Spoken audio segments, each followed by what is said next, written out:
radio for the masses. Headline edition, July 8, 1947. The Army Air Forces has announced that a flying disc has been found and is now in the possession of the Army. If the game is rigged, change the game. Game changer.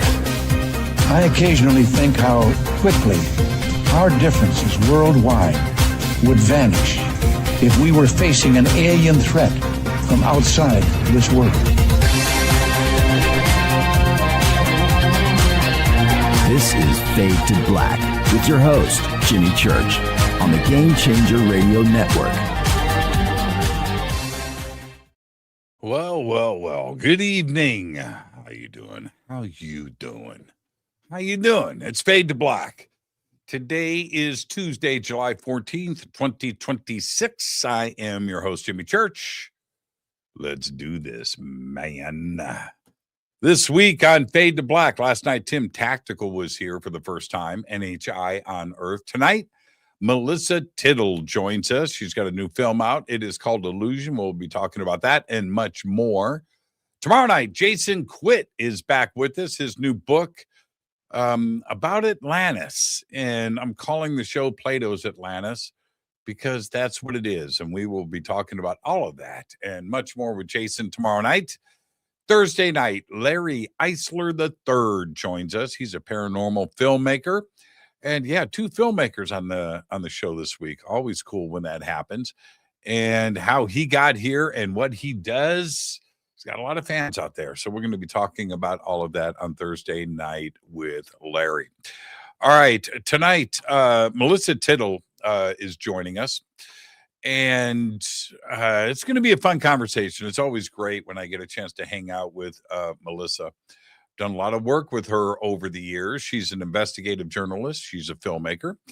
And we are going to be talking about her new film tonight, of course, Illusion, and what is going on with everything in our reality, and what is real, what do normies consider real, what are we doing here, and how do we figure all of that stuff out? What questions do we ask?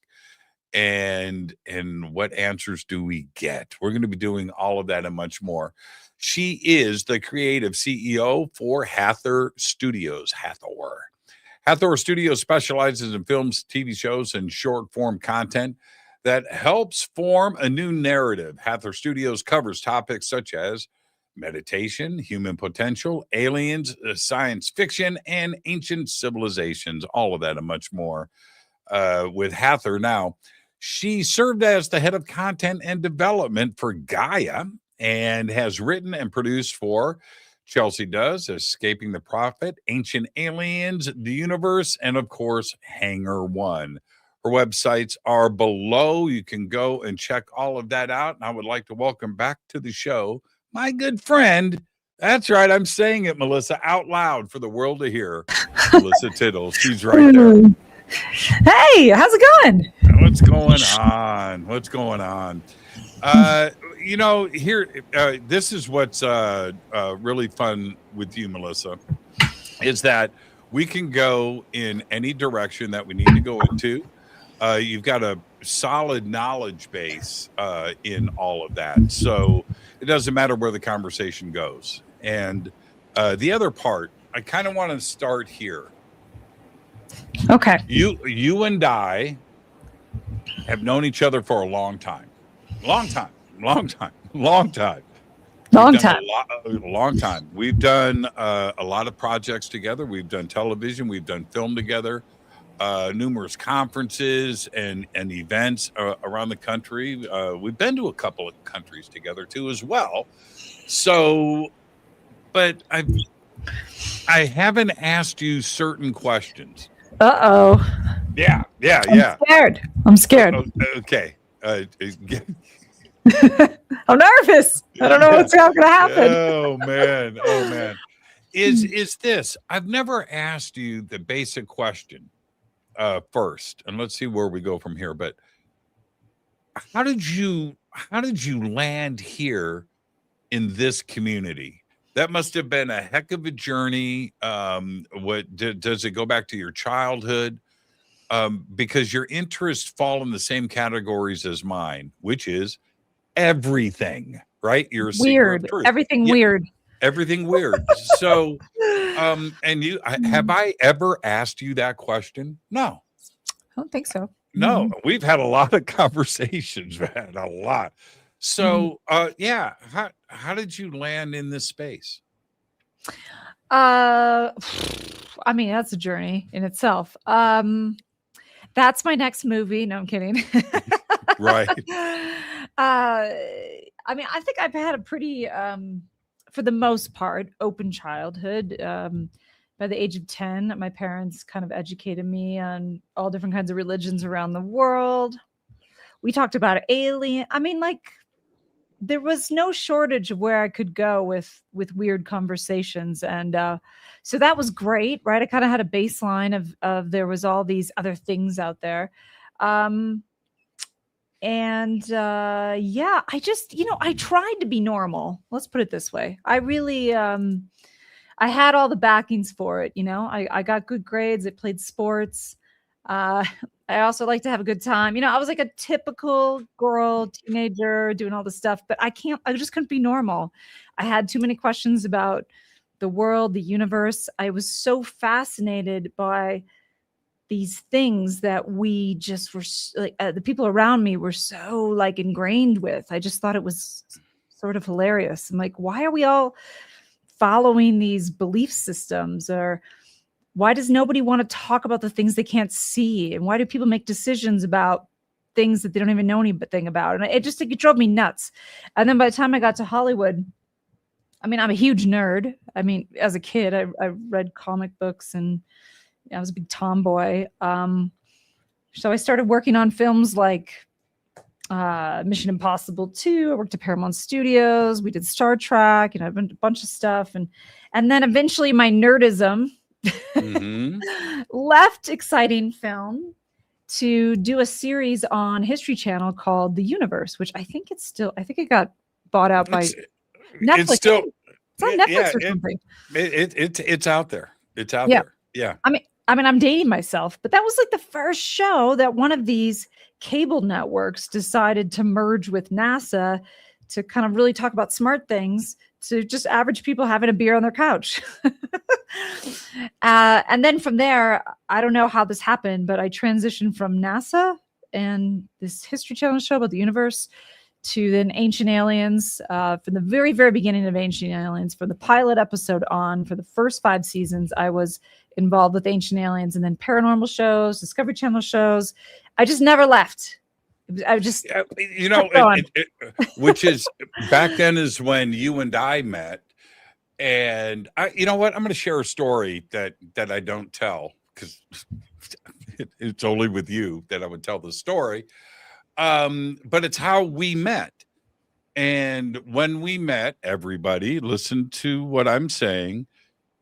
I didn't see Melissa. I was invisible. I heard Melissa. And so Melissa was one of the producers for Hangar One. And so I go out to shoot the show. And Melissa was somewhere else. I meet hair, I meet makeup, I meet wardrobe and whatever, the camera. But Melissa was somewhere else on set. And so we start, taping. And then I would hear this voice come in. Yeah, that was pretty good. Let's do it one more time. I'm like, man, who's talking? Or am I talking to you? Am I listening to you or who's coming in my ear? It was so funny.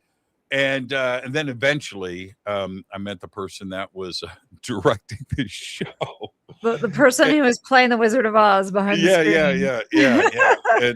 And that seems like forever ago. We've done so many things since, but you really, back then, you really helped push that session through. If you remember, it was really hot. Remember, I was in that my God. cave. Yeah, you I were in was that all box. wrapped. Yeah, with all those lights, and I was sweating. I was in there for like 8 hours. You're out there in the air conditioning with the lemonade. And I was Yeah, into that. that was a strange show because so Hangar One, if anybody hasn't seen the show, it's pretty cool. It's all these reenactments of these kind of famous, or maybe some of the alien stories or UFO, UAP stories you haven't heard before. But what was hard about that show was that everything was reenacted. So we had to hire actors and we had to write the scripts. And so it was very important for people like Jimmy that are telling the stories to really get the words right, because we scripted all of the actors and it was so weird. I mean, this wasn't my decision, but we shot all the reenactments before we interviewed Jimmy. So it was like, it was a bit strange. You know what we did do that day? I didn't see much of it because I was in that cave, that tent, but we did shoot one reenactment that day, the Men in Black thing. Oh yeah. So I was able to see that, and I didn't know exactly the process or how, but it was exactly like you're saying. It was scripted, so what I was saying had to line up with all the other stuff that was being shot for the show, and that's just the way that production goes. But we broke for dinner. And we were going late into the night that night, and so I went out to catering, and then I saw the Men in Black chase whatever it was, the cars with the cameras on it and the actors, and that's when you guys, well, we're doing the Men in Black up, and this is, but it's like, wow, this is really cool. This is like real production. I mean, that was cool. It was cool. I couldn't believe they gave us that amount of money to make that. I mean, if you haven't seen it though, it's really cool because you're really in it. It's not just I've done a lot of series just like you have. That's one that should have kept on going. And there were other issues that were going on. No need to get into all of that. But that thing should have ran for 10 seasons. Yep. I agree. It was a lot of fun to do.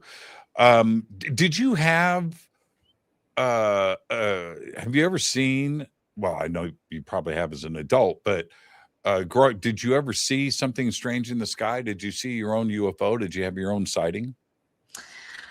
God, I wish I had like a really dramatic one, like I was just taken up through the ceiling or something cool, or like, but unfortunately, no. I mean, I did the show with Ben Hansen called UFO Witness on Discovery Channel, and we definitely came in contact with some weird things, but I didn't have the typical UFO story happen to me.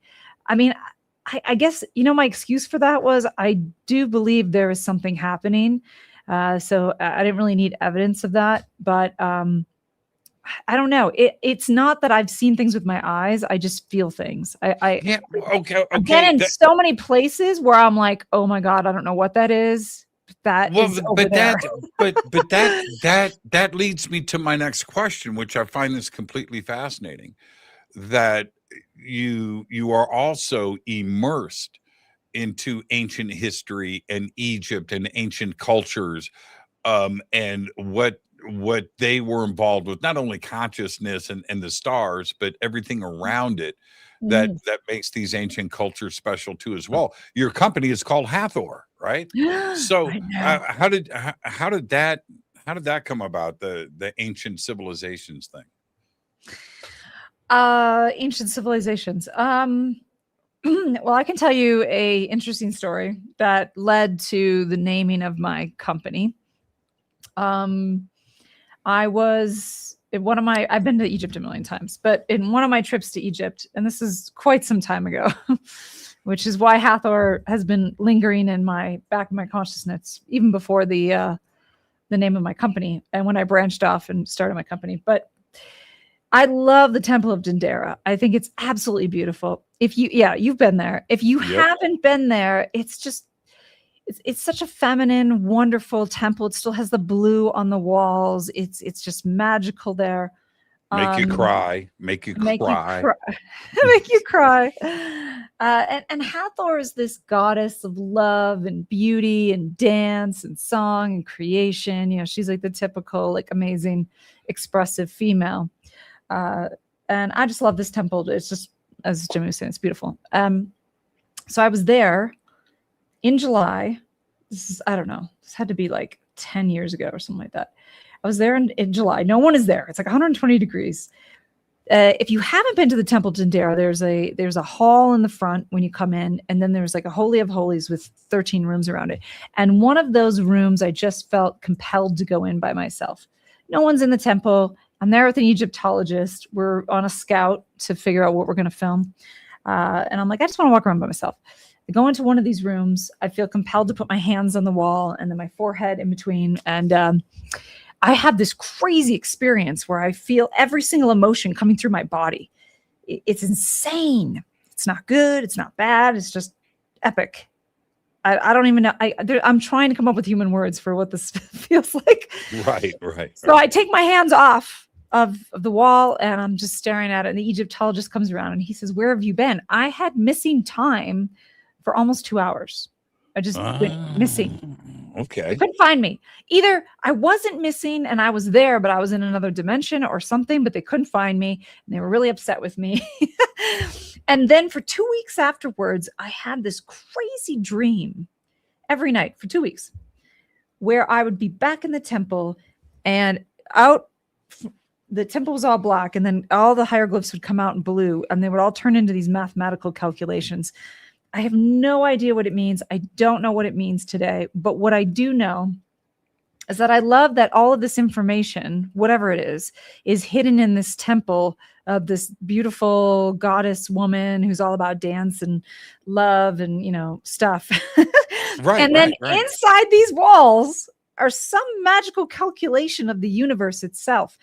And so I thought when I was going to start my own company, I'm like, I want to call my company Hathor Studios because whatever is in that temple, whatever that frequency is, I want to embody that in our actual company. So I guess I could say I haven't had an alien experience, but then what is alien? I don't know what that was, but whatever it was showed me a piece of something that we can't see that is all around us all the time. And that we have limited amounts of information that come through us, which makes us human and makes us connect with this 3D reality. But when all of those are shot and they're open, you can feel everything all the time, everywhere, all at that moment. And it's too intense for us to handle as a human. But, you know, in small spurts, we can be like, okay, wow, that's out there somewhere here. And the ancients, here, and the crazy part is the ancients knew this.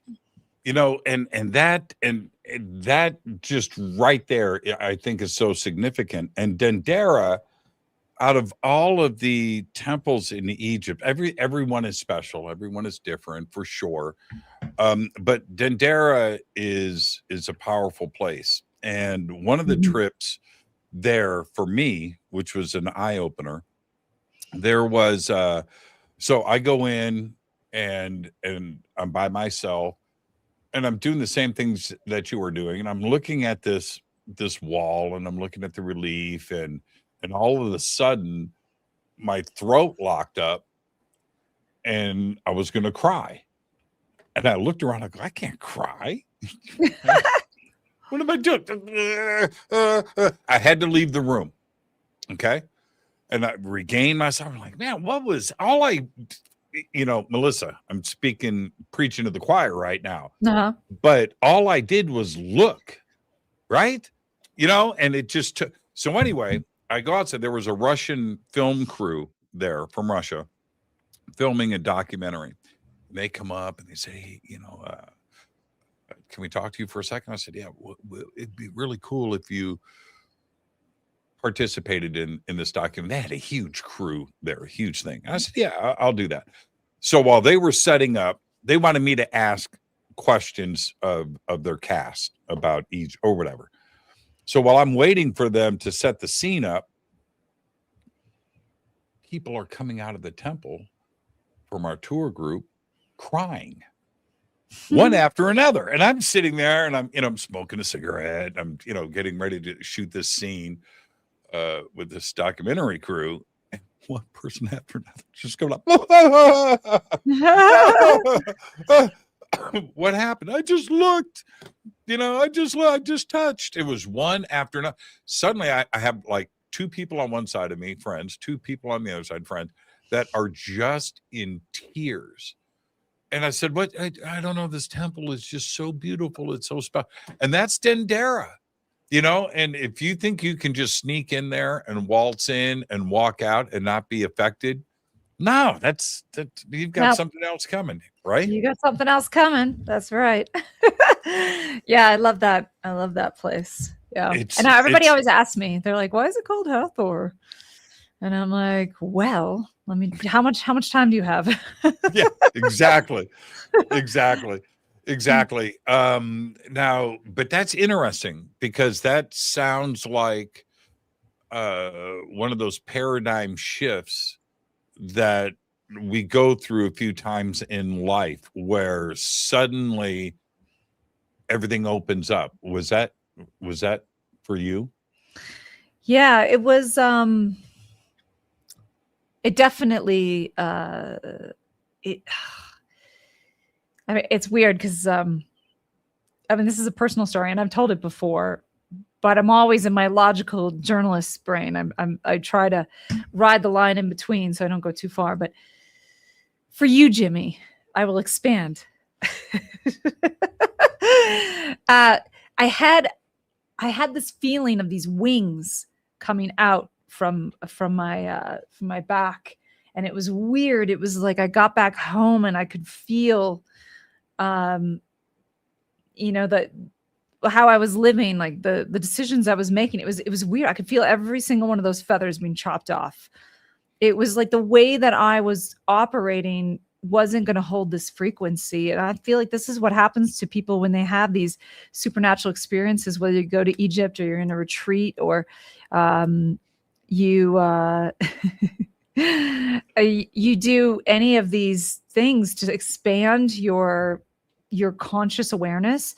And then you slowly feel about after 2 weeks, it gets shorter and shorter. And then you're back to your old confine, your own routine. Routine. Yeah. You get back to your own way of thinking. Right. And this is a problem for everybody that goes through this. And I really wanted to understand that because it exists and what gets us stuck and how do we get unstuck? How do we really open ourselves up to what we're really supposed to be and really supposed to be expressing? I think that's what kind of led to the, this next documentary. You see the question there. Hi, Jimmy. Will Melissa be bringing back Cosmic Cantina? Oh my God. I wish. The other characters are not involved. Josh, I think, has his own thing going on GAIA. He's doing his own research, and Matt is doing his own thing. So unfortunately, no, but I loved that show. It was so much fun. Yeah. I loved Rousey and those guys. Yeah. GAIA, everybody knows this. You and I haven't talked about it, but I took over for George Nori on Beyond Belief about a year and a half ago. I can't believe this is now June. Wow, man, I've been shooting. And before that, I did another series, as you know, with GAIA called Into the Vortex. And what I have found with GAIA from everybody in the company, from the top down, is absolutely dedicated to chasing answers. All right. That's it. That's the thing. And so it's a family for me. You were there forever. I was so excited when he did go over to GAIA because of the change in direction. And then maybe we'll talk about mummies at some point tonight too, as well. Yeah. But GAIA is people see GAIA as a network from the outside, and there's a public perception there. But when you're on the inside, like you and I are, and you get to know everybody there. It is a pure dedication to chasing answers. It's wonderful to see. It's wonderful to see. Going to the cafeteria there and listening to the conversations. It's awesome, man. It's all on the table, and that's what I enjoy about GAIA. And Matt's gone on to wonderful things too as well. And yeah. It's great. So I love those guys though. I know we had so much fun. Yeah, for sure. But back to Egypt. This is one of the things I want to ask you about this. Okay. One of the things, because I research Egypt like you every day. I'm consumed by Egypt, and not only the history part of it, but then when you go into the nooks and crannies and continue the dive, it just gets more and more and more fascinating. So I research it every day. But one of the things that really sticks out for me now is how a country, the most advanced country in the history of the world at that time, can hang around for 3,000 years and then with everything going for it and then be forgotten. Absolutely disappeared into the sands of time. And the last hieroglyph that was carved in a temple was in 425 AD, the last one. After that, that priest died and nobody could read them. And all of that history is gone. How is that possible? And then you look at the United States today and you go, well, certainly is possible, isn't it? Certainly is. But you know what I mean? That part of it is fascinating. And not until Napoleon, in 1798, when he chooses to go back to Egypt and the Rosetta Stone and everything else, that history was then reintroduced to the world. But it was completely forgotten. How is that possible? I know that you've thought about this too as well, that a country can last for 3,000 years and then just disappear. Well, the relevance of the hieroglyphs and their knowledge wasn't important anymore. It's that I think the people and the country, the way that we understand the country, it existed on understanding the universe differently. So people still lived there, and it was taken over by the Greeks and the Romans, and it had Persians. Yeah. It's just it became a different place. I know you're horrified too when you go to some of these places and you're like, why is half why are all these missing? And they're like, oh, because people in the neighborhood just took the blocks and built their houses. They disregarded that as either, once we had the Christianity movement move in there, as these like pagan places and bad places, right? Or just irrelevant. Doesn't fit into any of the Abrahamic religions created. Time to get rid of it. Not a big deal. Let it stand there. Take some blocks away from it. And then that's where you have that separation with the mystery schools. So, mystery schools were around before the complete fall of Egypt, but the idea of mystery schools was to just keep the old understanding of the connection to the universe to a small group of people that weren't necessarily part of everybody else believing in the collective consciousness that none of this mattered.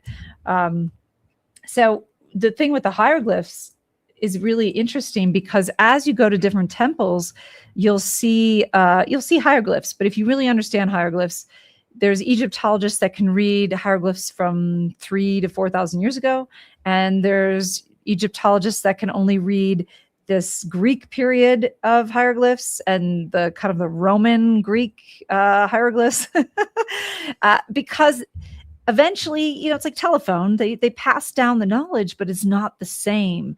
When you go to these really ancient places where the writing of the hieroglyphs is so old, it's very special.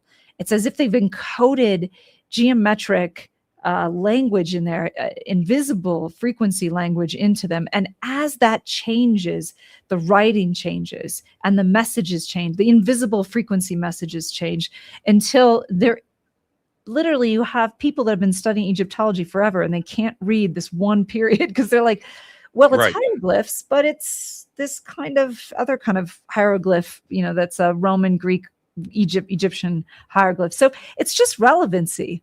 It's just relevancy. And we return there because it's not what we know. It's what we know. It's what we feel. When we're there, we're like, oh, this place is special. And you have to think those people felt it was special too, but they didn't understand or care to really put it into the frame of mind that people do when they go on a spiritual journey there. Yeah. And that's such a great point, because when you look at Thebes, Luxor, Karnak, across the Nile, the Valley of the Kings, and everything that was Kamambo, people still lived there. But the significance of what was around them didn't matter. No. It was just stuff. That's you know what I mean? That's the mind-blowing part where it society just moved on. The priests are gone. The temples are now used to sleep in, and cook in. When you go to, most people don't know this. Melissa does, but I'll say this: you go to a lot of these temples, a lot of them, and they have been cleaned. Why? Because there's soot on the ceiling for 1,000 or 2,000 years of people living there, and that's where they cooked. That was their shelter, right? It wasn't a temple to them. It was a barbecue pit. God, isn't that crazy? Can you imagine the dreams and the apparitions? Visions? And Yes, exactly. yes. I'm just like, oh my God. I think one time I was on a road trip once and I rented this Airbnb. This is like in the Southwest somewhere.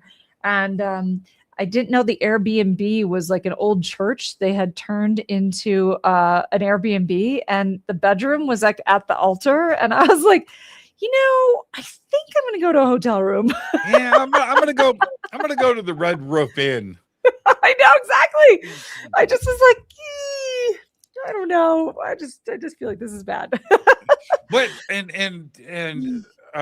what have you adapted into your own life from ancient Egypt? I've done a few things. I can certainly talk about that. But what have you pulled from it that is part of your life today? Oof. That's such a big question. It is. It's a real so question much. too. Yeah. I mean, like most people probably listening to this, there's like a fascination with this like adventure, this like unknown, this drive to go there and be there and see stuff. And, I've always had that when I was a little girl. And then when I went there, there's just this underlying magic that I always knew existed, but I could feel it. And I could feel the negative energies as well as the positive energies, and they're all there. I think Egypt is one of those places that has taught me extreme, God, what is the word? There's a power there. And if you don't understand it, it could take you down the wrong direction. And it has really created a vigilant attitude in myself about energy and good energy and bad energy, and really being able to take that when I come back home and I'm living my normal life here in the United States and really respect it and really understand that all those places, whether I have figured it out that's happened there, or I understand this hieroglyph, or I felt this or whatever, when I bring it home, it's really about understanding and respecting all of those energies and knowing that at all times you're part of that.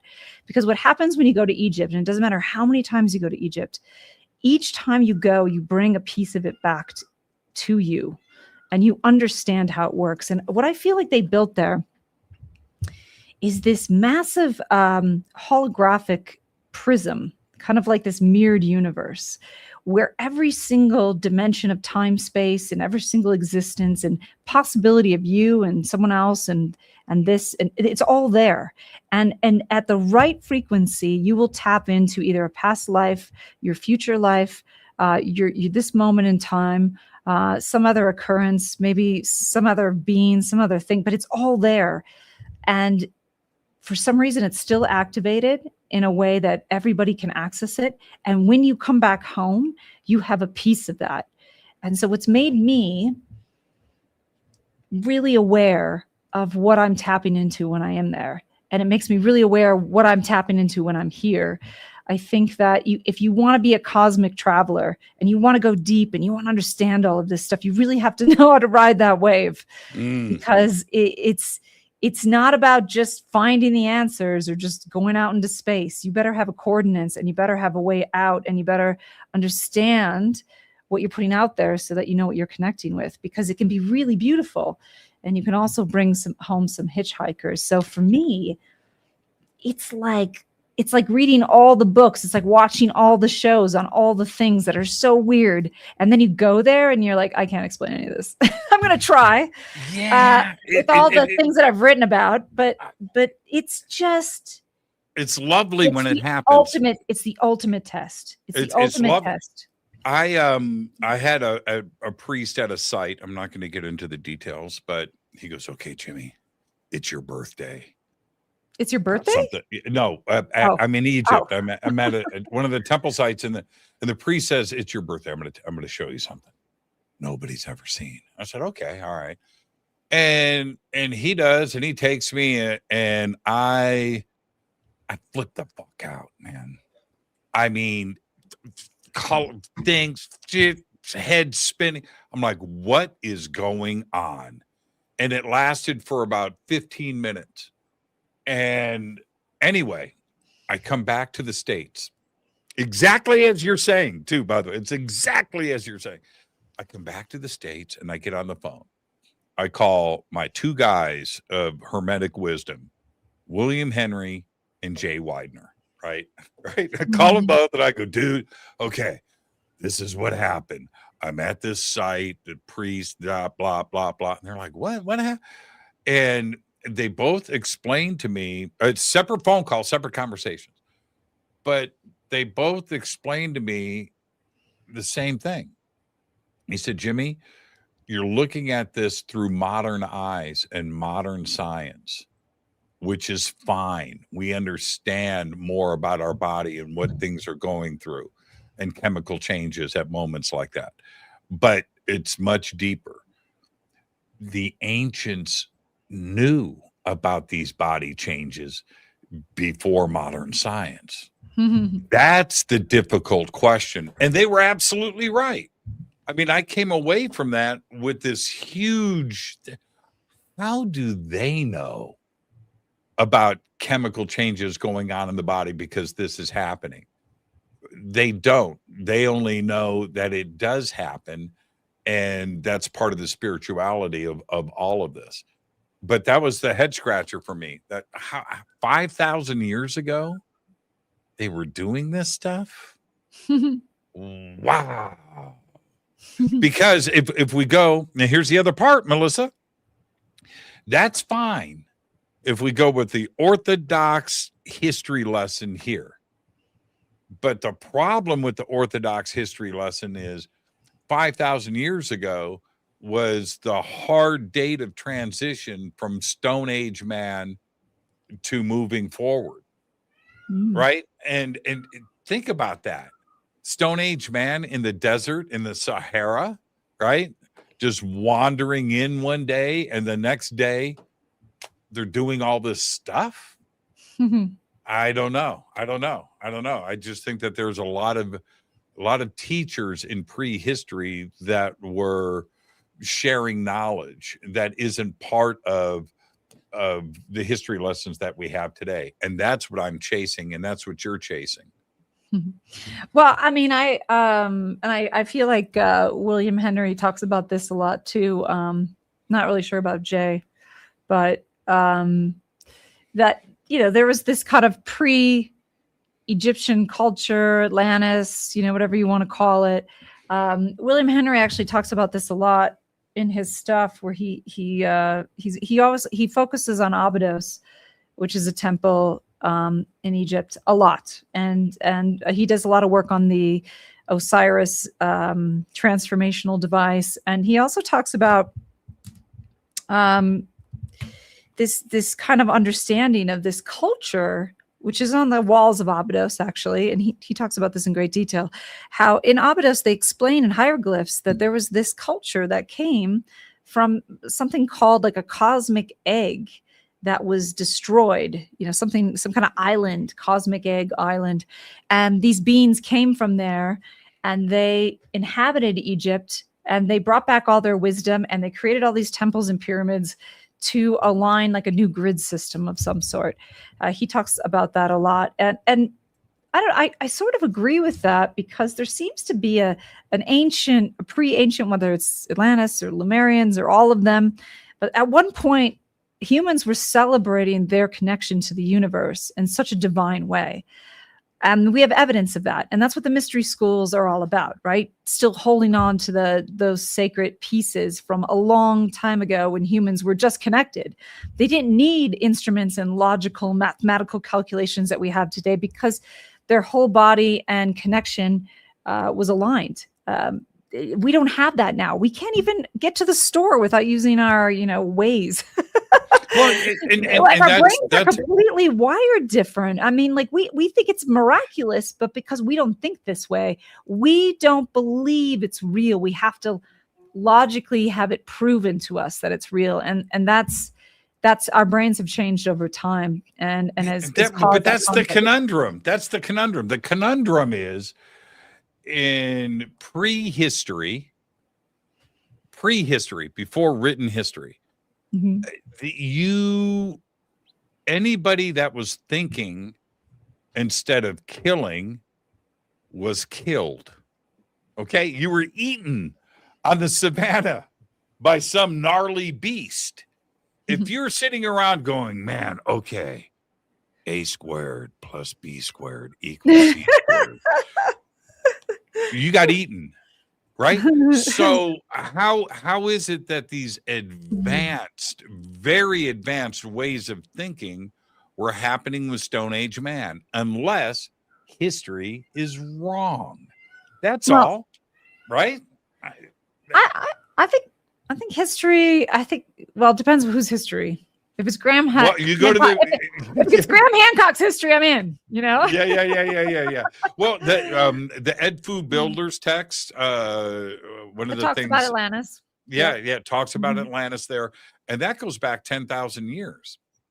That text, and when you do all of this, the questions start to arise.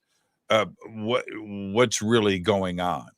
And if you have that mindset like you do, how do you fold that into, are these the questions you were trying to get answered for your new film, Illusion? Is that what drives you, that overall thing, that quest? Yeah, I think I've just been in this space for so long, asking, little tangents of questions, whether it's, are we alone, or what happens when we meditate or do ayahuasca or any psychedelic. I've been on that path.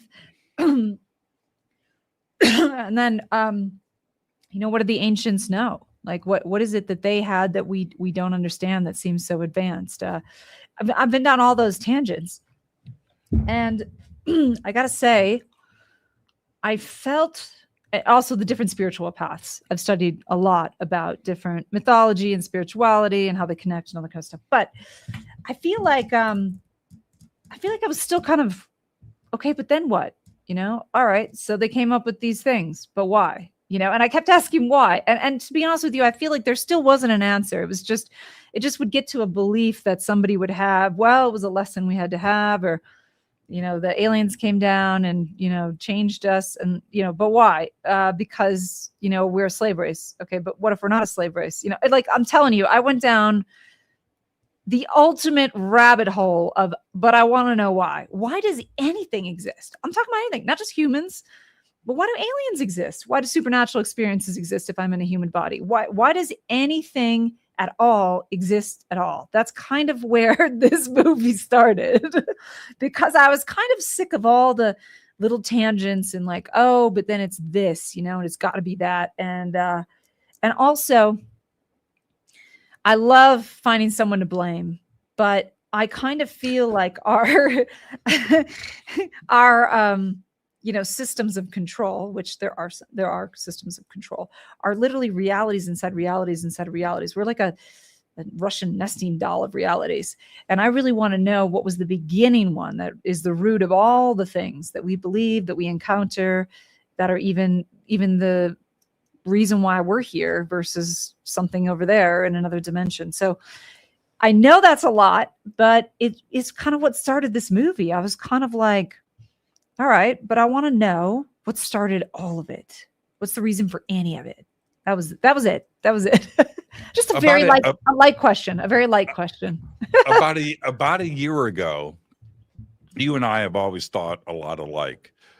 About a year ago, I do my best thinking right before sleep, like all of us do, right? And so, I got my arms behind my head, and this. What was the first thought? Right.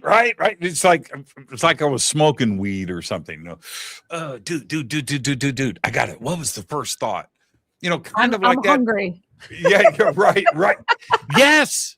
Right. What was the first thought? And the only reason for it, because that's a huge question. That is a non-trivial, ginormous question, right?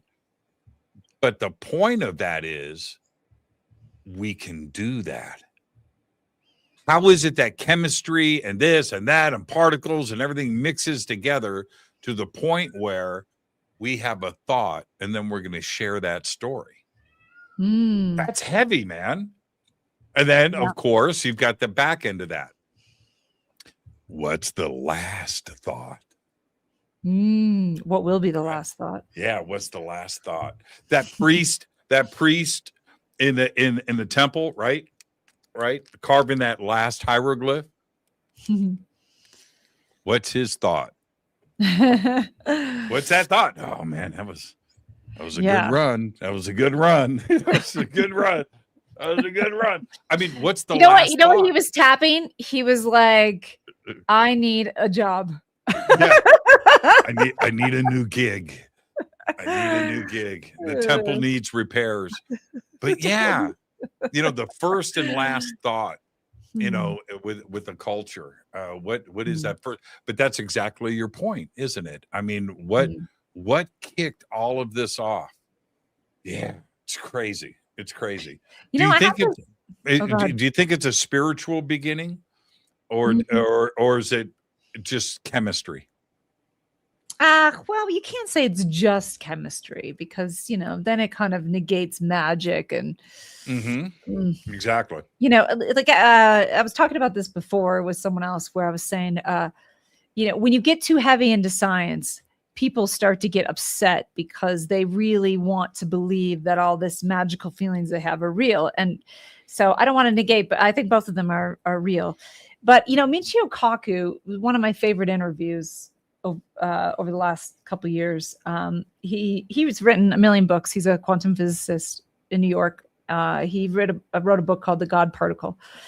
And in there, he talks about the first mover. Like, who was the first mover? He says, no quantum physicist, Einstein, anybody you could think of as super smart has been able to prove who was the first mover, what was the thing or the reason why the Big Bang happened at all. Nobody can figure this out. And if we could, and Avi Loeb says this in my documentary, if we knew that, we wouldn't be sitting here talking about all these things as if it was a big mystery. We would know everything because we would know who created it. We would know how it was created.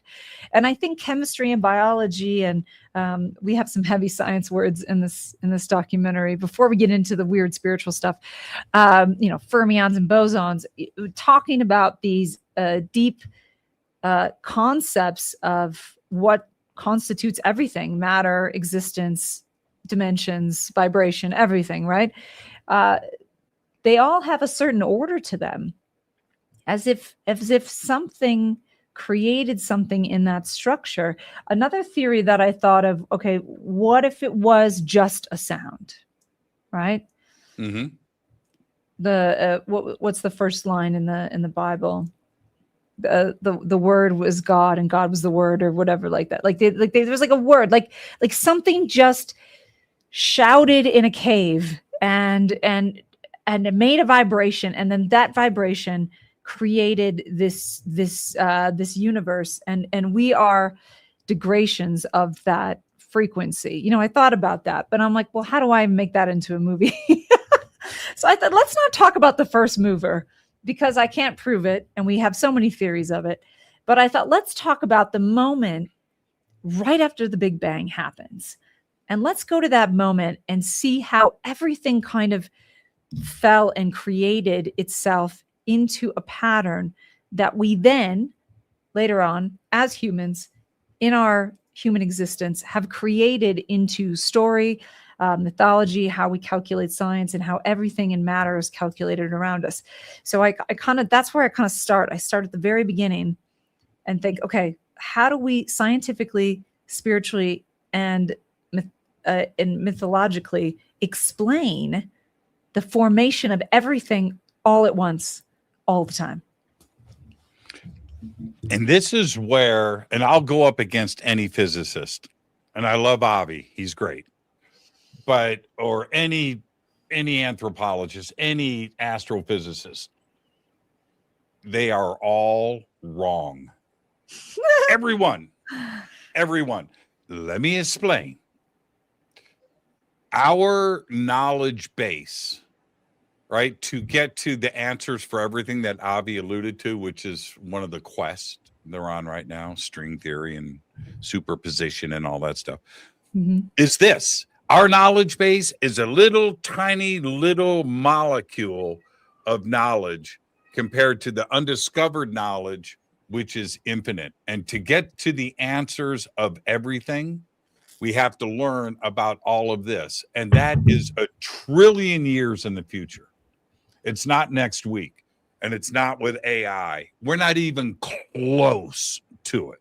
We're not even close. May never, ever, ever, ever get to that answer. That's the first thing. That's where all physicists have it wrong. They cannot argue that point with me. They will lose.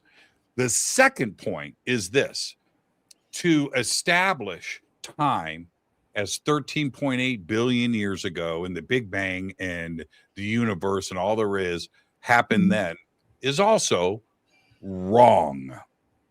Every single physicist that preaches this is wrong. The existence of everything is infinitely old. And our universe, just like our knowledge base, our universe is a little speck of time that is immeasurable. It's so small. 13.8 billion years sounds like a long time. It's nothing. There has been existence of things forever. Forever. You know how long forever is? It's a fucking long time. And so for a physicist to say, well, it's 13.8, but there's nothing before that, time is a dude, take that somewhere else, because that's bullshit. It's bullshit. It's bullshit. It's bullshit. And I'm not a physicist. I play one on TV, but I study all of these guys. And what needs to happen, and this is part of your quest and what this movie is about, is stop staying in your lane. Get your mind open. Think of the bigger picture and the other possibilities that are there. Don't stay in your lane. And that's my take. That's my take. That's your next movie. Don't stay in your lane. Yeah, don't stay in your lane. Directed Just- by Melissa Tittl. She's back. Lower thirds need not apply. Yeah, exactly.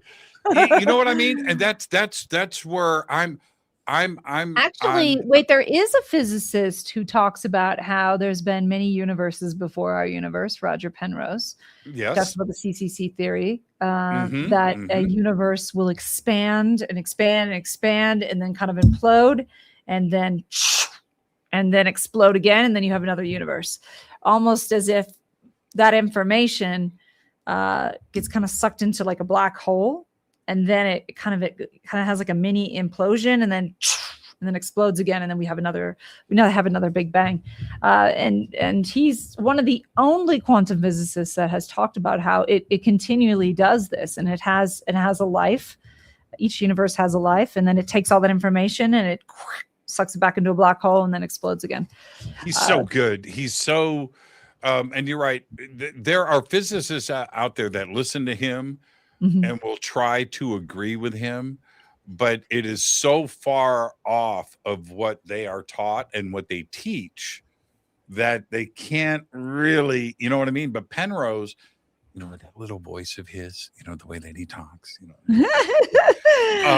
you just pay attention to what he is saying. He's got that open mind. Yeah, Roger's phenomenal. He's absolutely phenomenal. You know what's great about Roger? He's the ultimate quantum physicist. He's Einstein's not with us anymore. We have Roger Penrose. And I think it was like 20, 30 years ago, he started asking the question, well, how does consciousness fit into these quantum principles? And everybody was like, don't say the C word. That's the red line. Do not say the C word. And we're not talking about the British C word. We're talking about the C word, consciousness. Right. If you do that, your career is dead. He's like, yeah, but I don't have anywhere to go now. There's nowhere to go. I've already solved all of this. This makes sense. But the one component we're missing is consciousness. So Roger Penrose really opened that door, and he could, because everybody respects him and still respects him. And he knows it's important conversation in the quantum understanding world. So thanks to Roger Penrose, we have people of that caliber with that lower third. Lower third is what is down here underneath my name. Right. Being able to really talk about the things that we're talking about in a scientific way. So thank you, Roger Penrose. It's one of the funny things when I will sit and watch the Science Foundation, you know, with Brian Greene out of New York, great organization. And so they'll line up a bunch of physicists on the panel and they'll just sit and have an open conversation. And eventually consciousness comes up, right? And it's funny to watch them all shut down. You know, they all of them smile when they eat their favorite food, but they don't want to discuss why. You know what I mean? They don't want to discuss emotion or no, it's just a thing and let's move on. They just get uncomfortable having that conversation about consciousness. And I love it. I think it's because they can't measure it. You know what I mean? They can't throw that into a laboratory and measure it. Therefore, it's not worth their time to talk about. I think it's not their job to go there. You know, it's people like you and I are talking about consciousness. I mean, we can't all talk about consciousness. You know, it's like we can't all be healers. You know, not everybody's a healer. There's different contributions to the whole. I mean, they're really sticking. I don't mind it because there's a change happening where scientists are really starting to look at their understanding that people want to hear more of the expansive view of science. So it's important that they still come from their science background and look at things the way that they do. But common sense, our collective consciousness is pushing them to really communicate with the conscious community. And so I like that. It's a great, I like that they stay in their lane, to be honest with you, because they can't not have the conversation anymore. But it's okay for them to stay in their lane because it gives perspective on the conscious conversation.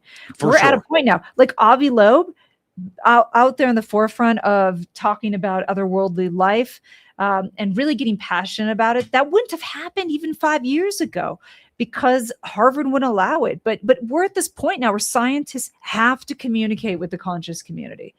It is at the forefront of the collective consciousness. We have so much information coming at us. We're like, okay, that's great, but what about this? And we want to know. And that's where we as the collective are driving those institutions to open up the doors, to open up the possibility, the communication between, because having my perspective and your perspective with somebody like Avi or some of these other physicists is a really interesting conversation because it's not the same. They don't necessarily believe what we believe, but if they're open to the conversation, that makes it a better conversation. That actually makes it a deeper conversation. I think makes a better movie too, which we will talk about when we come back. Melissa Tittl is our guest. Melissa, stay right there. I'm your host, Jimmy Church. This is Fade to Black. We'll be right back after this short break. Stay with us.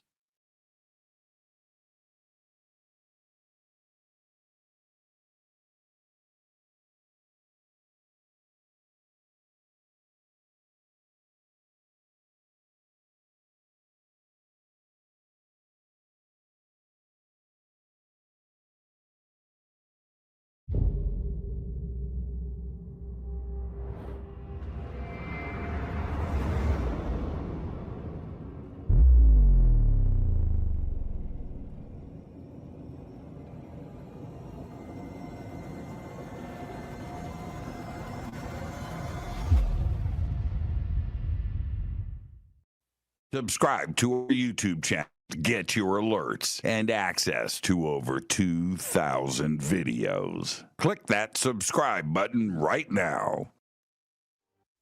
Watch Into the Vortex on GAIA TV. It's Fade to Black for the screen. Simple to do. Go to GAIA.com, search Jimmy Church, or click on the link below. Follow Fade to Black on Twitter at JChurchRadio. Get all of the show updates every single day. It's now called X, but who cares? Go to JimmyChurchRadio.com and become a Fadernaut. Get a membership. That's right. Everything is commercial free. You have access to downloads, and you get to call yourself a Fadernaut. River Moon Coffee, makers of the Fade to Black blend. Truly the best coffee on planet Earth. Just visit rivermoonwellness.com or their Amazon store. It's all simple to do. You can check out the Fade to Black blend, the Game Changer blend, or any of their Black Moon Wellness products. It's the only coffee I drink. It is the best, and it's Doc. Again, rivermoonwellness.com.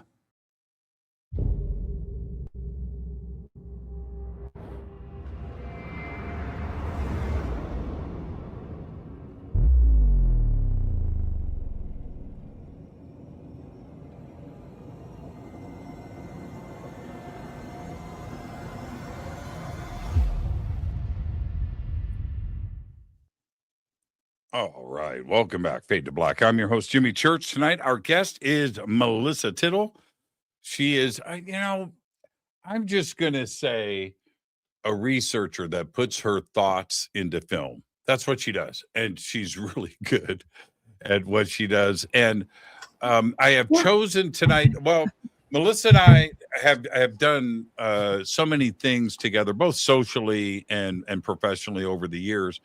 And we've hung out a lot. We've done a lot of crazy fun things together, but we've never really talked about what we're talking about tonight and what drives her and what led her to her latest film. It's called Illusions. When does the film come out? July 24th and 26th. We have a free watch weekend. So coming up here pretty soon. Yeah, pretty soon. So what are these thoughts and how you've always put it together? I do want to say one thing as a fan of your work. It's one thing to have a good screenplay, a good script, a good thing to do. But it's another thing to get that into transition into something that's cinematic. And you've always focused on that too as well. There's a balance between the knowledge that is there that you're bringing out, but you also, it's eye candy, and you're really good at that. Why is that so important to you? The cinematic side. I mean, I started out in film. I loved the movies. I love, if it wasn't for my deep nerdy passion for these, space documentaries. I mean, even my boss at Paramount was like, "You're going to do what?" And I'm like, yeah, I'm just really passionate about, finding out what's in space. Anyway, I just love film. I think we're human. We want to see good stories. And on a personal note, I think that spiritual, enlightening films don't need to be boring. I just think there could be a really profound message or information that doesn't need to be boring. I find most spiritual stuff boring. I think being an adventurer in the space of weird should be fun.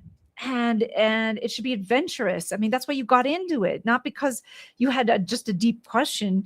You wanted to do that deep question in Egypt. You wanted to travel over here. You wanted to get a crazy book. You wanted to go over there. You wanted to meditate. You wanted to do a CE5. That's called adventure. It's so important to me. I can't stand it when I'm watching something so profound and it's so visually boring. It drives me nuts. Yeah, sometimes I'll just listen and not watch. Yeah. Right? You know what I mean? Just turn out the lights and just like, okay, I'm just going to close my eyes and listen and create my own theater of the mind. Right. Now, consciousness, the C word, it's there. Let me get your take on this. Is consciousness local or non-local? Local or non-local? Well, I would say it's both, because there's different versions of consciousness. You have collective consciousness, which we are sharing because we have agreed upon it. And then you have this kind of ultimate consciousness, I guess if you could call it consciousness, which is not local because it's everywhere. It's all over all the time. It's what we're connected to. It's what you could call, God, universe, goddess, whatever you want to call it. We're always connected to that. But what happens usually in our experience is that we only go with the collective consciousness. So we create kind of this is conscious, but we're always attached to that is not necessarily here in our forefront. When science attempts to talk about where consciousness comes from, they say it's just a chemical reaction. It's just a process that happens in the womb, and consciousness arises out of that. And it seems like that's a cop-out to me because of the lack of understanding of ultimately of what consciousness is. But to have again, Stone Age man look up to the heavens and then have thoughts of the oldest questions, right? Who are we? Where do we come from? And what happens after we die? And of course, are we alone in the universe? These basic fundamental questions all arise out of consciousness. That's how important consciousness is. That's incredible to me. So back to the local, non-local side of this, Melissa, does consciousness, what's your take? Does consciousness find us from out there when we are in the womb, right? Is that where it comes from, or is there something else going on? Well, I'm so glad you asked this question because I'm about to dive into a very deep rabbit hole. So get ready, everybody. Buckle up. Here we go. There's a person I interview in this documentary called Jason. Jason was at one point a normal furniture sales guy. I don't know what's normal about a furniture sales guy, but you get my point.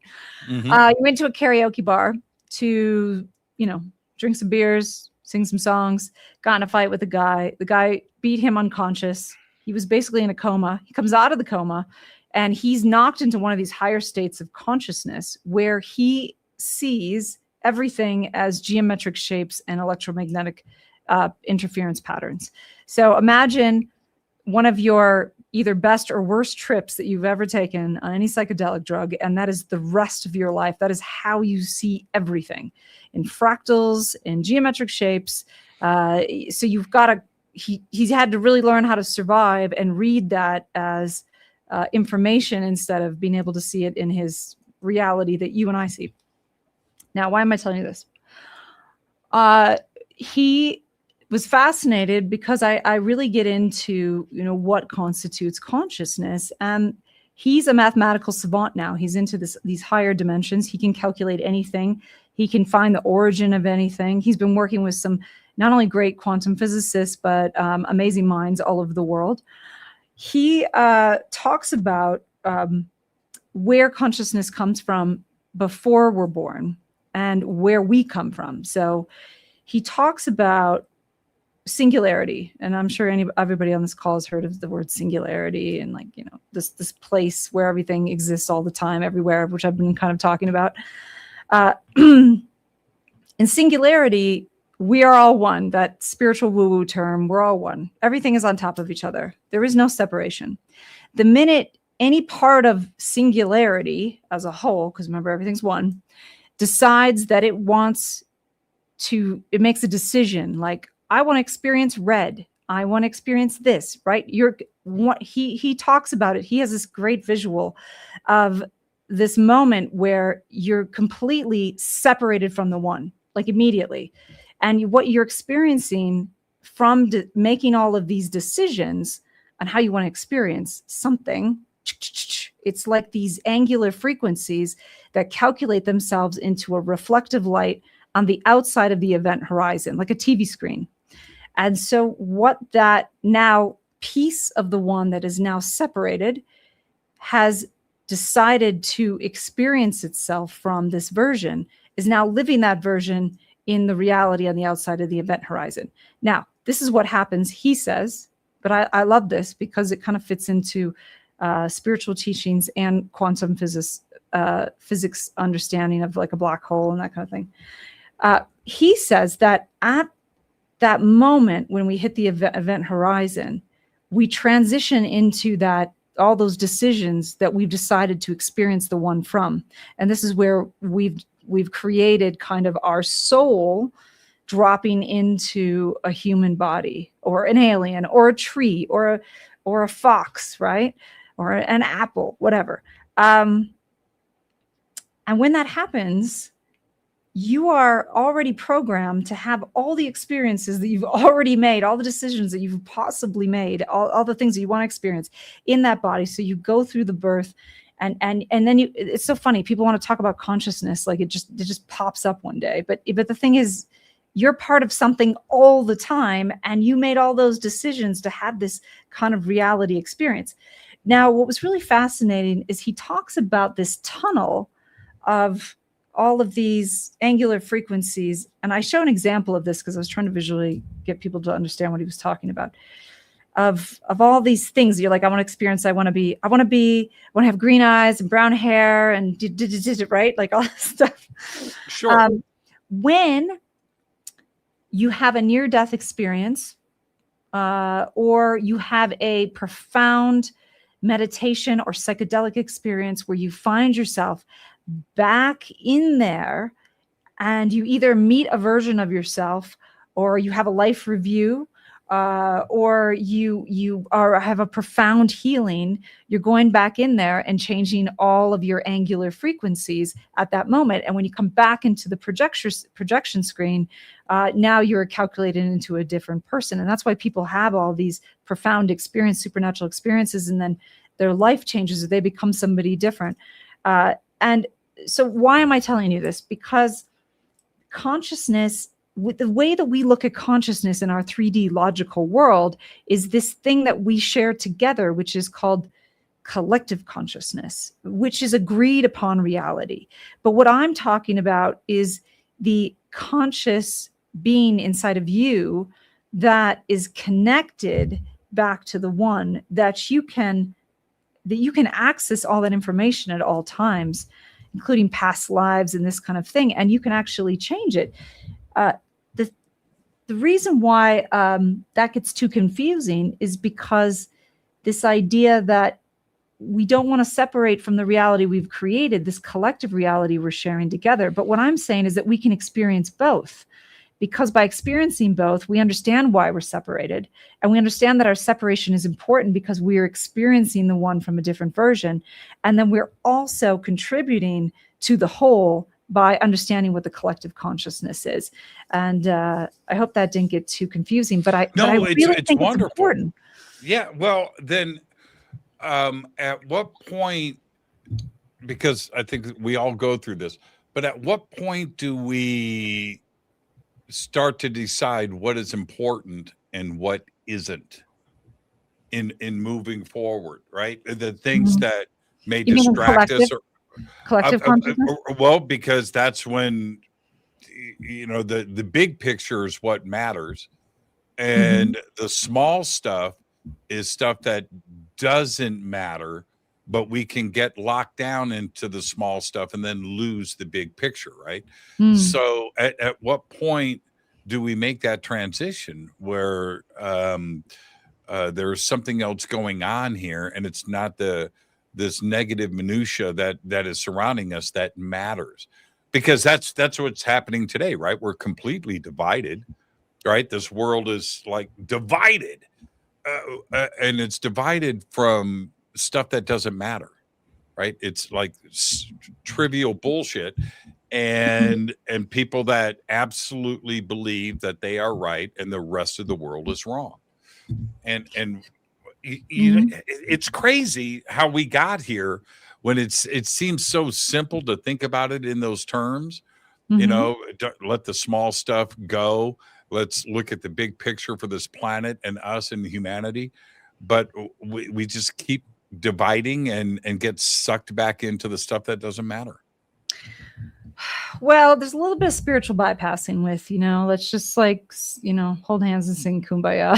It hasn't happened. Every time somebody brings up a new way to, like, you know, just be nice and peaceful, it's like, it doesn't seem to be working. So let's just go a different direction. I think that the small stuff is different, not necessarily collective consciousness, but different ideals that are floating around that aren't even you. And if you don't have any awareness of who you are, then all of that is going to bug you. And you're going to become part of somebody else's drama and some other things. You know, one of the things that I do in this documentary is that I strip away all these beliefs. You know, I just get away from the story. I mean, I love the story too. I love to think that I was like a priestess in Atlantis and, you know, super cool. But if I just take all that away just for a second, and I strip everything back to these kind of relic geometries, which is where we start. We start with some science, and then we get into all the crazy stuff. And we really move our way into what if everything that we're experiencing is just a geometric imprint. That doesn't mean that we don't exist. That doesn't mean that everything isn't real. Everything is real. It's just not what you think it is. So if we think about our experience every day, like you're walking in a grocery store and you're in a great mood, and you bump into a person who's super crabby and angry and yells at you about blah, blah, blah, blah. And you're like, God, that was just, how could they do that? How could they say it to me? At that moment, you are absorbing their imprint into your field. And now you're like, oh, I was having a great day, and then this happened, and this person called me, and blah. If you are aware that those are not you, then that's what's called getting rid of the small stuff, because it isn't even you. It's just pieces of you. Now, also getting rid of the small stuff is your ability to understand what your triggers are. Now, this is an emotional story that I'm talking about, but if you were to visualize yourself as a geometric shape. Think of like a mandala. Like we all have one, whether we're negative or positive, it doesn't matter. We're all, let's just visualize that for a second. And there are some holes in your geometry. Well, those are places where other people can fill that in. So I like to look at things this way because this is what Jason sees. And he's just in a higher state of existing in a human body where he can see everything in this state that seems, and the people that I've interviewed in this documentary seems to be confirming what he's saying. Then everything he's coming in contact with, like I asked him, I said, when you see me, what do I look like? And he said, well, the way you smell is a geometric pattern. The way you're talking is a geometric pattern. The way the color of your lips is a geometric pattern. I'm like, oh my God. Now think about this. If everything that you come in contact with is a geometric pattern, which ones do you want to absorb into your expression? Now you're thinking, okay, this is getting a little complicated. No, it's not. Keep going. I love this. Don't stop, Melissa. Don't stop. You got me. You got me. So if you think about that, everything running into these geometric patterns, and then you have yours, and at the end of the day, you feel depleted because all you've done and absorbed is everybody else's patterns. Finding a modality of which you can regain yours and put it back out. Now you have to think of, okay, so you're in singularity and you've made a decision to be a human. You've decided you want to do all this stuff, and you've decided to somehow program yourself into some absolute suffering and terrible life that you planned for yourself. And you're always asking God or others, why is this happening to me? Well, that's a really good question. And if all of this is true, and you could really get to your geometry shape that you decided to come into this formation into, and you went and you said, well, I want to change that. That is your expression of the one. You have that choice. You have free will. You do not have free will in a reality within a reality within a reality.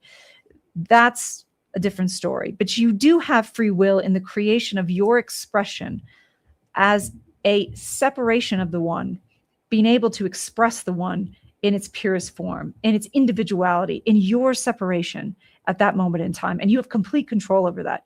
What everyone else will tell you is that you don't have control over that. But that's the one thing you do have control over. Everything else, the government, the laws, the policies, the collective consciousness, the way you're supposed to be, the way you're supposed to talk, all that, yes, that limits free will, because those systems are geometric imprints that have been put out to say, this is what we agree on as a collective consciousness. But if you are, and everything else, a geometric imprint, can be changed, so can the collective consciousness, which is invading your space all the time, right, and taking away your free will. Here's an interesting twist to all of this.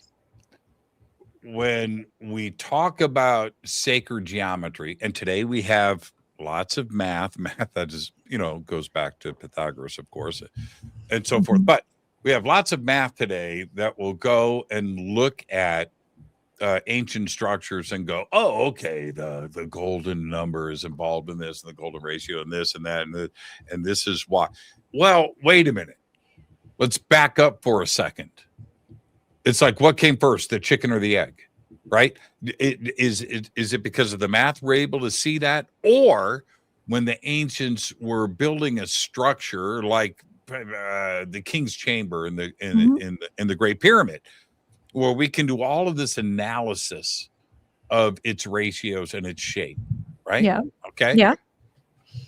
Did they have that knowledge, or was it because, like Jason says, they are seeing in fractals, they are seeing the sacred geometry and constructing it that way? The math comes later, right? The analysis comes later, but to them, it's perfect, right? Do you understand what I'm saying? They're building something that is aesthetically wonderful. And then we go back and we analyze this and put all these numbers into it. Well, what's first, right? The chicken or the egg? What came first? I struggle with that.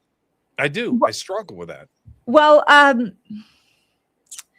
where does geometry shapes come from? Like, why would there be relic geometry at the beginning of the universe? Well, it has to do with vibration and frequency. And I know everyone's saying the word frequency these days, but let's translate that into human terms, which is sound, right? Here we experience sound. There's no sound in space, but there's vibration and frequency. I think that ancients were really not only tuning their bodies as an instrument to be able to pick up these different frequencies that are invisible, but they were using sound to calculate how exactly that room was supposed to work, to be in touch with a relic geometry shape. The pyramids specifically, I always tell people this on my Egypt tours, I feel like the Giza Plateau is just a spiritual machine. I know people get mad at me when I say that. And I'm like, well, there's no hieroglyphs. There's nothing. You know, you go in the temples, and we were just talking about Dendera, and it's this beautiful story. And we're like, we're all into like the hieroglyphs and the, you know, the gods and goddesses and what they did and all this kind of stuff. But there, it was all about perfect manipulation and calculation of those geometries. They were imprinting them on the earth, and they were magnifying those geometries, and they were connecting those geometries to origins, you know, like Orion's belt and the star Sirius, as a way to anchor those geometries specifically with some extra frequencies. It's pretty fascinating. I mean, there's so many people for the last 30 years that have really shown all these geometric imprints on the Giza Plateau. And how they're all connected and how they work together. And I believe 100% that they were downloading the geometry first, and then they were using their bodies as an instrument to then tune exactly how those rooms, how those the pyramid, how even the Serapeum is like the weirdest underground structure, and how they would connect to whatever they were building. Yeah, and the other part of that, because it's almost like Occam's razor, the way that you're breaking it down there, it seems like that's one of the simplest explanations for all of this. For the most complicated thing on the planet. Yeah. But exactly. But here's the crazy part about all of that.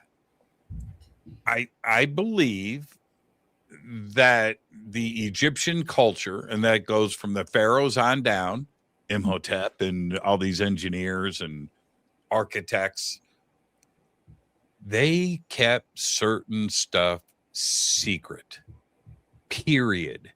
There is not one papyrus anywhere that shows how to build a temple or a monument, and that includes mummification too as well.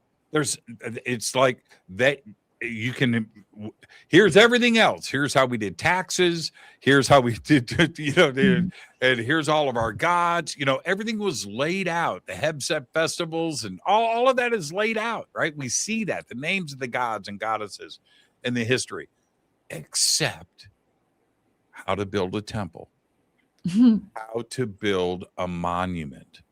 It doesn't exist anywhere. That is they kept that. I don't know if they wanted to keep it secret from the rest of the world in real time at that part of history, or if there's something else to it, but that's one of the big mysteries. There is no explanation about measurements, about the engineering, about the math, or the spirituality side of this, or anything else. It doesn't exist in history. I find that very, very interesting and deliberate. Well, I always disagree with my Egyptologist that comes with me on these tours, which makes for a very funny conversation in front of people. It's always fun to argue with an Egyptologist. You go to Saqqara, which I think the energy in Saqqara is off the charts. However, they're like, this is the first pyramid. And I'm like, I disagree with that. I think the Great Pyramid, was around way before any of this. And when Imhotep came around and was the engineer that created Saqqara, Beautiful place, and the energy is amazing. I mean, it's not much to look at, but the energy there is off the charts.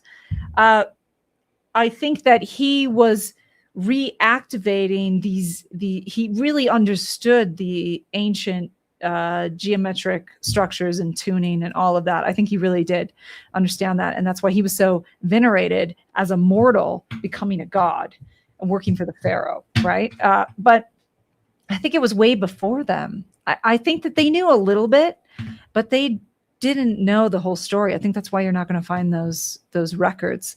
But there is one marking on every temple that says that they did do some kind of energy work there. They did do one thing before they built it, and that is in the entryway, usually to the left or the right, once you get into a temple, there will be Seshet, the goddess Seshet. Seshet has a 7-pointed star on the top of her head, and in her hands, of course, all the Egyptologists will argue with me that this is not true. In her hands, it looks like dowsing rods because it's two sticks across each other. And what she's marking and what it says in hieroglyphs is this is the energetic point of the temple. This is where we decided to build the temple because of this point. This is the energetic center. This is a really important thing because although there's no building plans of how to set this up, this is the indication that there was a ritual ceremony done before that temple was erected at that moment, at that place where they decided where the energetic spot was going to be. So although we don't have blueprints to how they built them, we do know that they were connected to this kind of otherworldly understanding, invisible frequencies and energy because of that, of her depicted with the seven points right. top.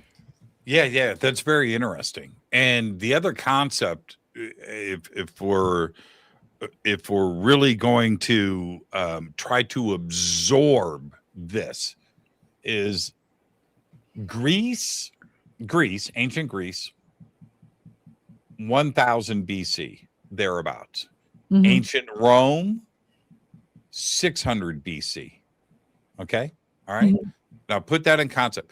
Now, 2,000 years before Greece was an idea, right? Before Greece had their first thought.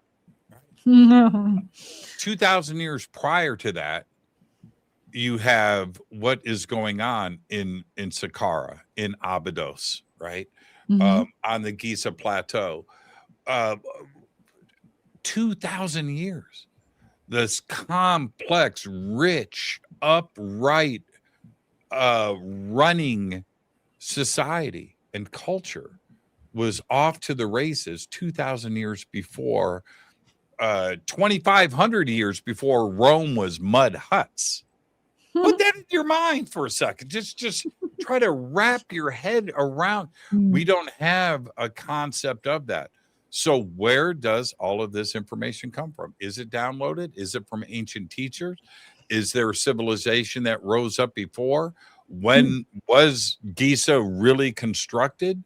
And all of this, these are the bigger questions, aren't they?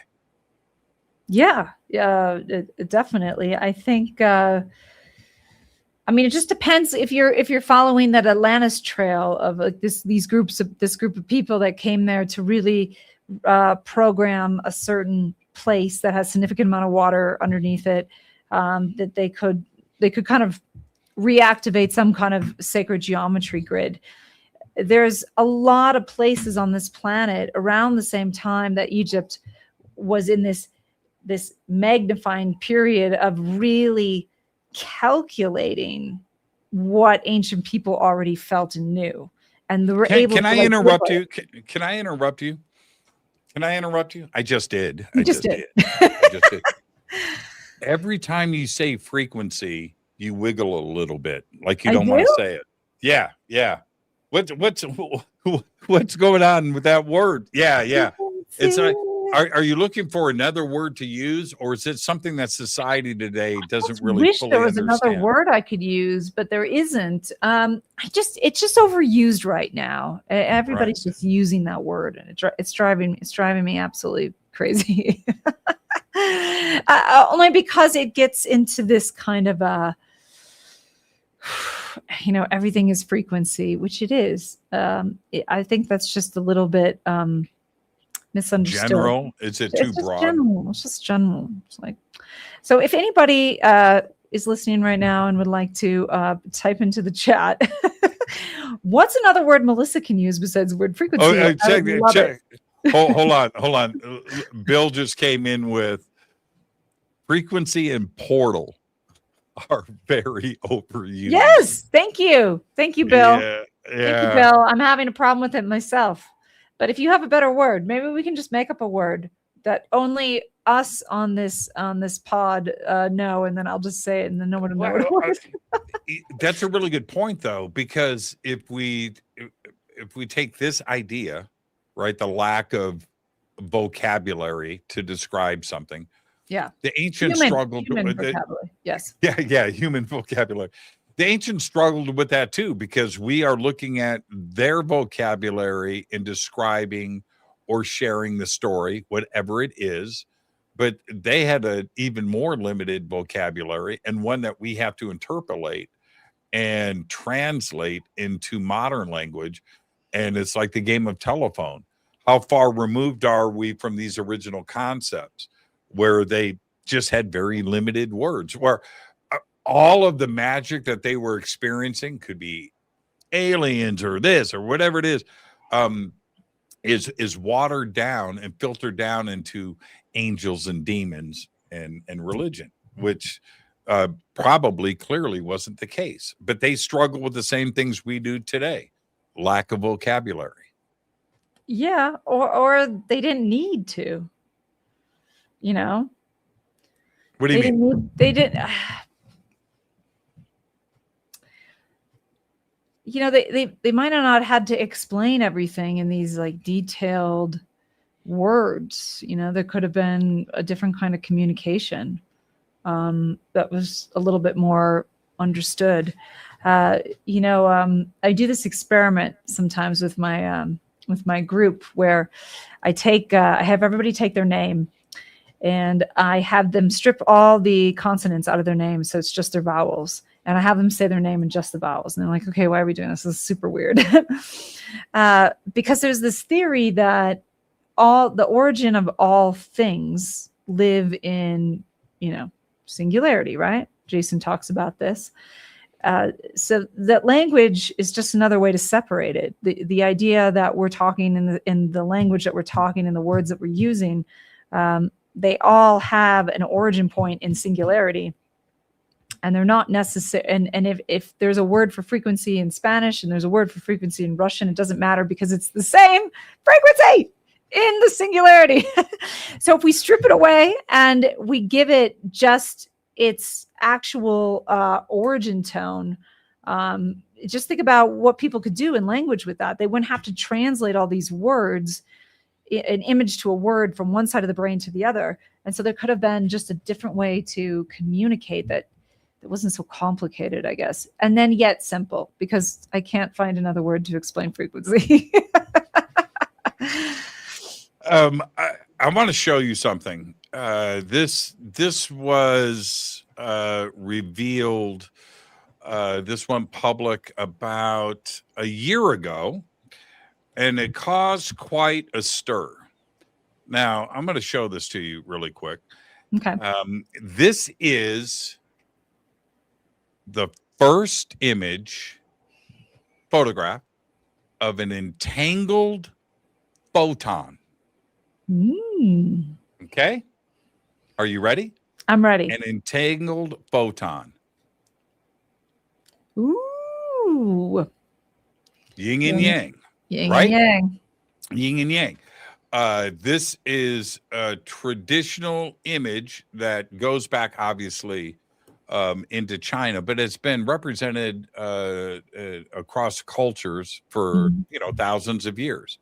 Mm-hmm. But this pops up now. this is where all of these conversations that we're having right now, tonight, come into play. What did the ancients know? What were they taught? What were they seeing? Was this, this concept of light and dark, positive and negative, hot and cold, the balance of the universe? That's what yin and yang is, right? Mhm. And then this pops up into science. This is pretty incredible. Is this a representation of exactly what we're talking about, right? What did the ancients really know, and what did they understand? And clearly from this image, they understood a lot more than we give them credit for. Yeah, I think yes, and how they were able to see that, we don't really have that ability unless you do some really deep meditation or connection in some of the modalities we've been talking about. In my movie Illusion, we really we talk about how across the world there is all of these representations or symbols in religious or spiritual texts or understanding or what they're worshiping that are geometric in nature. Most of them are, including this, what we're looking at. And and the idea is that at some point, somebody way before a church was built was connecting with that F word I keep saying, and being able to download that not only into their body, but be able to see it. Before there was a cymatic machine, or they were able to test frequencies in water or sand with cymatics. And by what way that happened, we don't know. But we see this all over the world, that most of a symbol that represents a spiritual meaning or thought process or their actual God is a geometric shape. And so the thought process is that they were connected to that geometry, were able to download it and said, this is our God. This is what we believe. This is our frequency. This is our vibration. And that doesn't necessarily need a whole book to go with it on how to get the vibration. It just is embodying that symbol. Now, if you think about the cross isn't just a Christian symbol. I mean, you have the Ankh, which is a cross with a kind of like a half circle. And then there's different, I mean, if you type in right now, other symbols across the world that have a cross in it, you'll find at least 20 to 30 of them, the different versions of a cross. And they're not Christian. They're just different versions of cross. So the concept is that these ancient people downloaded that symbol and said, okay, this represents who we are, what we believe, and what our vibration is. Now, what's really interesting about some of even the cathedrals today, and going back into some of the ancient caves that have certain resonance in them, and even the King's Chamber in the Great Pyramid, is that a lot of these places where we see the belief system of a cross in its different versions have, in these sacred places, they have a hertz between 100 and 500 hertz. Now, on a cymatics plate, if you turn it up to between 100 and 500 hertz, you know what you get? You get a different version of the cross. So that suggests that at some point there was some ancient technology, whether it was the person that was able, the instrument that was able to download that, was saying, this is our vibration. This is our frequency. This is what we believe, without ever talking about what that means. This is who we are. And we're going to build certain structures that resonate in that. So if we lose that, we go back there and it'll bring us back to what we've connected with. And that's really fascinating to me, because that means that there is an actual relic geometry that is at the beginning of the universe that is part of our belief systems and how we look at God. And that's all the way through to today. Yeah. I remember having this thought that you're presenting right now. I think it was in Karnak. Anyway, so I go into a temple at Karnak, one of the hundreds of temples that are there. And I walked in, I see on this wall, and it's also in this Saurian, and it's in other place. Anyway, the flower of life. Mm-hmm. You know, and I'm sitting there, I'm looking at it, and I'm going, that's cymatics, right? Okay, so wait a minute. What is actually going on here? Is it simple sacred geometry where they're taking a compass and drawing a bunch of circles and they're coming up with something cool? Mm-hmm. Possible, right? Was there sound energy that was being activated on a table that had sand on the top of it? and now they're depicting that on the wall? Is it that? I don't know. There's 100 other questions you could tie into that. What I do know is that today with cymatics, and we can go and whatever the frequency is, and generate all of these sacred geometry patterns that have been a part of our cultures for thousands of years. That I find extremely interesting, all the way down to snowflakes, right? We can pull that into, you know, or water. Just fast? Water, Yeah. water, which, you know, what we are made of. You know, people, well, we're made of carbon. Yeah, okay. Our body's like 20% carbon. The rest of it's mostly 80% water. Right? Yeah. And I mean, Emoto is the OG of that research, and Veda Austin has kind of picked up where that got left off, talking about how water geometrically will present itself at its purest form and its most unpure form.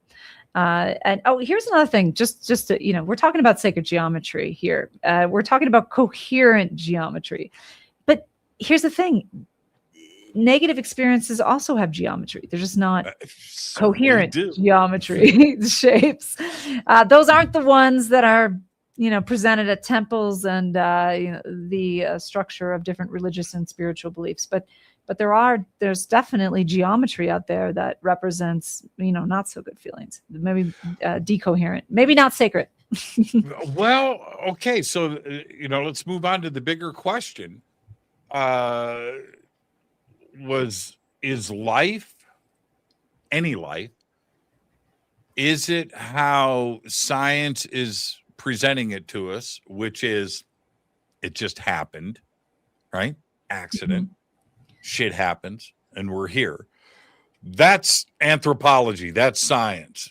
They don't have an explanation for it. Or is there something more spiritual and divine connected to it, where you take away the odds of particles forming and consciousness arising and we're here by accident? Or is there something else involved? What's your take on that? You mean like an architect or something like that? Everything's on the table here.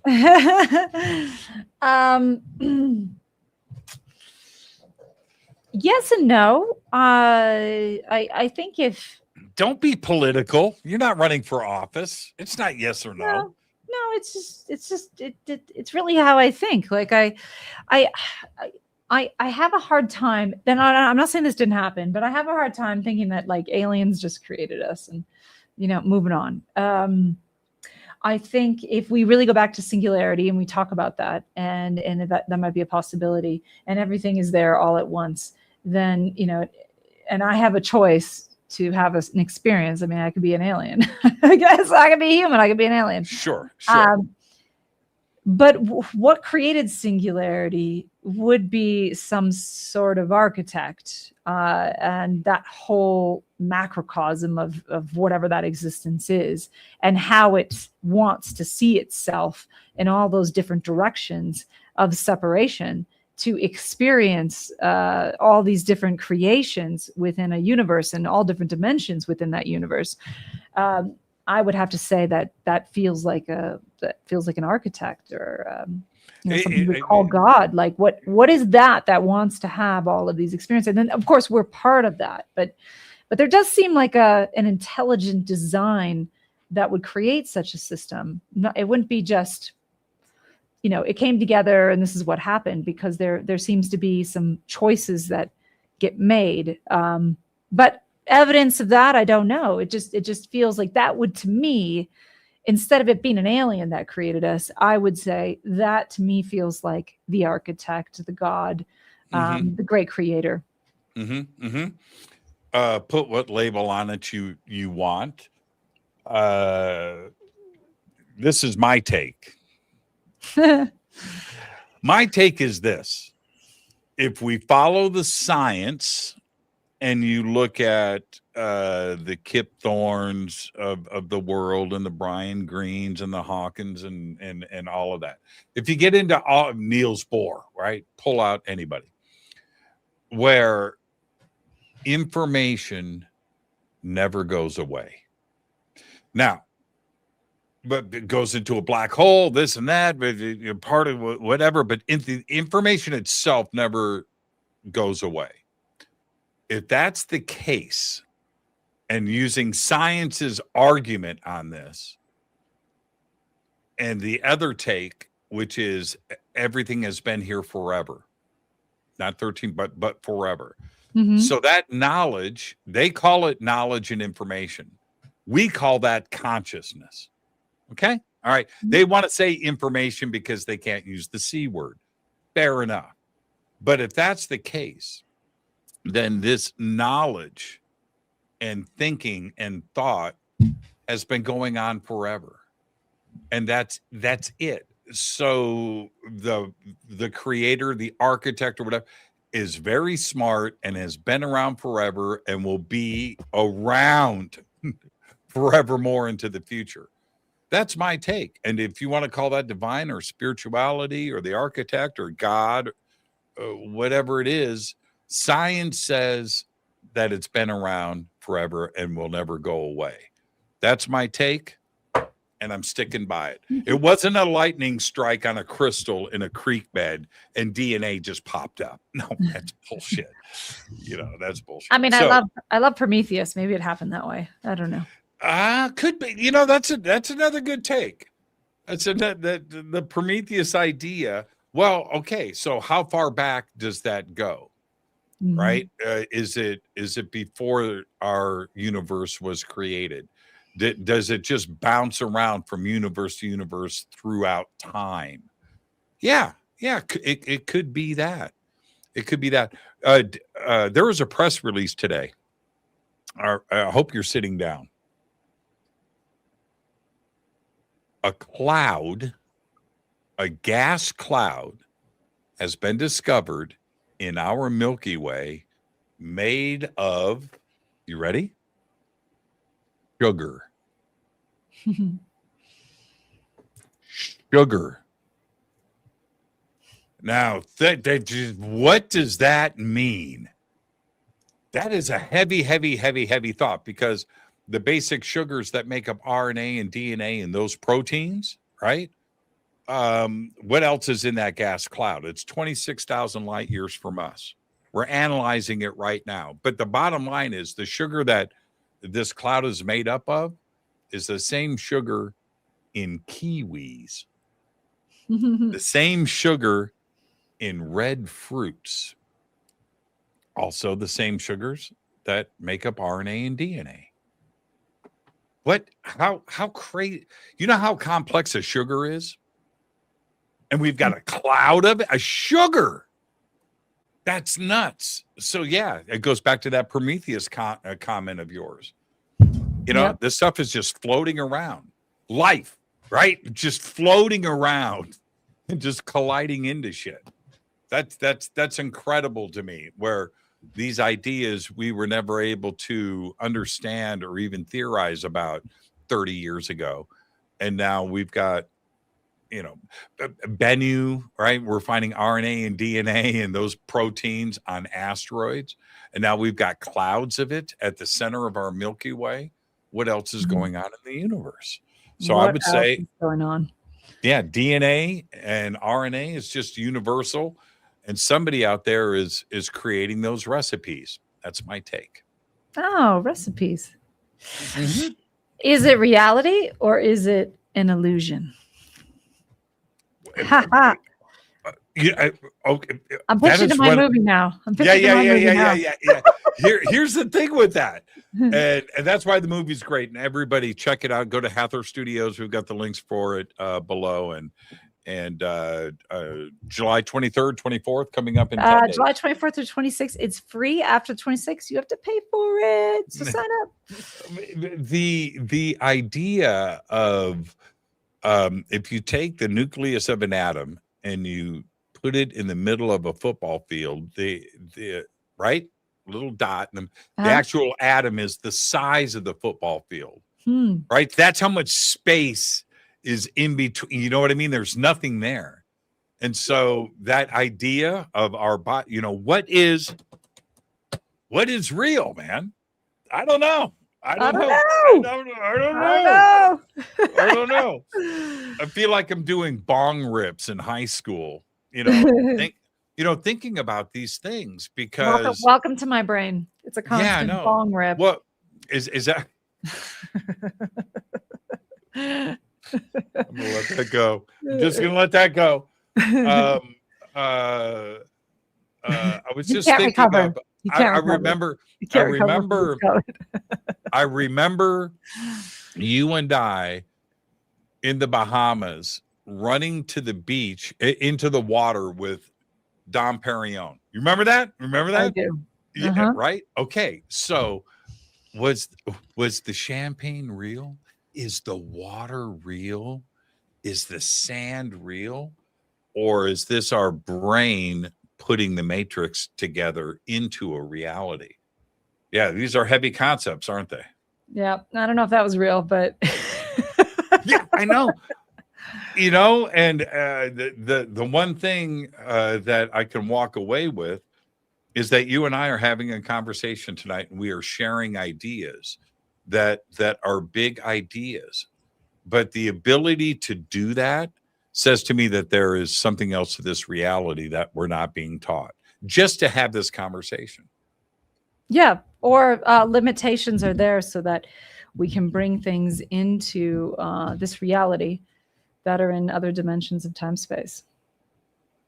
How do we get everything? It would be hard to bring that in. That would be hard. Right. You think the world is getting closer to accepting and digesting these concepts? I hope so. I'm pessimistically optimistic about coexisting together and our expressions and understanding the universe more. But, I just want to end it with this. I just think that there's a lot of this mysterious talk as if we have some kind of weakness as being human, especially now with the alien conversation speeding up, with everybody talking about it and government involved. But I would say that I think being human is a very important part of the cosmos. And I think it's very important for us to figure out what our place is in the cosmos so that we do not get taken up by monotheism and propaganda. And we are able to actually execute on what we came here to express of the universe itself, because we do have an important job. We make amazing stories. We bring things into existence in matter that are so difficult with our limitations. We have an important job as humans, and we shouldn't disregard that because we're wanting something to come save us. That's my PSA statement. Keep doing what you're doing, Melissa. I look forward to the next project that we do together, whatever it may be, and seeing you again. But just thank you for everything. Again, go to Hathor Studios. We've got the links below. July 23rd through the 26th. 24th through the 24th through the 26th. Yeah, 3 days. Is that 2 days. 4? 2 days. 24, 25, 26. 3 days. Yeah, so like 48 hours. 48 hours. 48 hours. 48 hours. Free. Thank you so much. Thank you so much, Melissa. Miss you, and I'll see you soon. Okay, thank you. Thank you so much. The absolute best. Melissa Tittl, everybody. Her links are below. I'm your host, Jimmy Church. The film is Illusions. I will, before I sign off, tomorrow night, Jason Quitt is here. He's got a new book out. We just talked a lot about it tonight with Melissa, and it's on Plato's Atlantis. What is it? Where is it? is it something? We're going to do all of that tomorrow night with Jason. Thank you, Melissa. Thank you, everybody. I'll see all of you tomorrow night. But for now, all I've got is Go Back Lee Tappy. Fade to Black is produced by Hilton J. Palm, Renee Newman, and Michelle Freed. Special thanks to Bill, John, Dex, Jessica, Dennis, and Kevin. Webmaster is Drew the Geek. Music by Doug Aldrich. Intro, Space Boy. Fade to Black is produced by KJCR for the Game Changer Network. This broadcast is owned and copyrighted 2024 by Fade to Black and the Game Changer Network, Inc. It cannot be rebroadcast, downloaded, copied, or used anywhere in the known universe without written permission from Fade to Black or the Game Changer Network. I'm your host, Jimmy Church. Go back, Lee Tappy.